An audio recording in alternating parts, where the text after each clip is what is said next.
Amazon has a monopoly position and is using it to exploit sellers, stifle competition with competing online services, and overcharging consumers.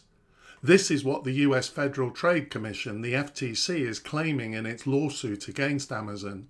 Let's take a look at a couple of the accusations in the FTC's complaint. The first alleged issue is tactics to manipulate price competition with other online sellers, ensuring that sellers of products on Amazon don't sell the same products cheaper elsewhere. In this regard, Amazon had an internal project, Project Nessie, which included an algorithm to monitor and react to competing online stores' prices. One alleged abuse was to restrict competitors from offering lower prices, involving a sophisticated surveillance network of web crawlers constantly monitoring the internet for discounts. The claim is that when Amazon detected a product cheaper in another online store than the same product on Amazon, the seller was allegedly punished. The details of this aren't very clear at this stage. This is the summary of the behaviour in the complaint. As you can see, it's all been redacted. Apparently, punishments for discounting elsewhere included removing the seller from the buy box, meaning that the consumer has to make extra clicks to buy the product. Apparently, this can have a dramatic effect on sales. Another claimed punishment is that a product will be buried way down the list, making it effectively impossible to find. The impact of the monitoring and the punishments, according to the FTC, is that market prices were generally higher than they would have been in the absence of this price monitoring. The second accusation is coercion to use Amazon's advertising and fulfillment service. The claim is that in order to succeed on Amazon, it's necessary to take these additional services. In terms of the fees charged to sellers, the FTC claims that Amazon hiked fees so steeply that it's reportedly taking almost 50% from the typical seller using Amazon's fulfillment service. As an example, here's a report claiming that Amazon's cut is 45%, up from 19% in 2014.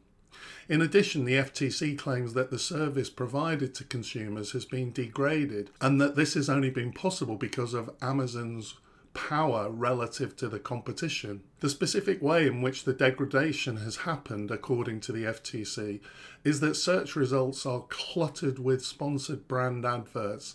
I must say that I personally have noticed this over the past year. So is there a problem with Amazon's behaviour here? Amazon has many advantages from its success. This is not illegal in itself. However, when a company has monopoly power, something which wouldn't be illegal without monopoly power may become illegal, and it's possible that the type of aggressive pricing strategy may fall into this. Some of the legal commentary on the case has suggested that the FTC will have an uphill battle to win this case. Ultimately, it is a judge that will decide. From the limited information we have in the complaint, my opinion is that it's not clear that a definitive case has been made that Amazon is significantly abusing its monopoly power. Big tech companies have so much market power, so I do think it's definitely worth investigating Amazon's practices in this regard. But I can highlight 4 points where the situation might not be as bad as the complaint implies. Firstly, Amazon's 45% cut sounds like a lot, but a company selling its products through Amazon potentially gets a lot in return for this. Small businesses can immediately tap into a national distribution network. However, if it's true that the fees have gone up from 19% to 45%, this is definitely worth investigating. Second, the FTC considers that physical stores don't compete with Amazon. However, I do think that Walmart and other physical stores do compete with Amazon. This is anecdotal, but personally, I will always check if a product is available for same-day pickup locally and compare it to the Amazon options.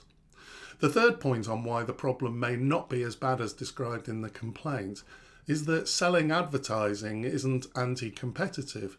Of course, Amazon is going to prioritise the companies that pay for advertising. Perhaps it's naive to think that Amazon will perfectly curate a list of the cheapest products, regardless of the service that they've paid for. We can possibly see this as equivalent to department store concessions, where the sales stands in the most advantageous points pay more to be there. The fourth point to make here is that Amazon is popular with a lot of consumers.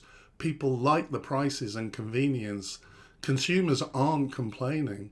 The case is more a result of the agenda of the Biden administration, which has a clear intention to be tough on big tech. All that said, even though Amazon may just be practicing tough business strategies, when a company has such market power, it may easily stray into a situation where something becomes unacceptable from a competition law point of view. In this regard, EU and UK regulators have already looked at some of the same issues. Both found problems that Amazon have had to address through certain commitments to change behaviour in terms of access to the Prime services and the buy box. So what will happen as a result of this case? I do think a detailed investigation into these practices is desirable. Amazon has very significant market power. One possibility is the breakup of Amazon, for example, to separate the online superstore from the marketplace. In general, commentators seem to think that a breakup is highly unlikely. There is some evidence that Amazon's behaviour already is changing in the US market. Perhaps the outcome of the EU and UK cases is influencing this for the US also. Whether changes already being made will be enough to satisfy the court remains to be seen. I think that we can probably at least expect that Amazon will be required to stop some of the practices identified in the complaint. I do have a nagging concern about regulators being too interventionist with the big tech companies, that they may end up causing more harm than good. It's not impossible that the case may result in consumers paying more, at least initially.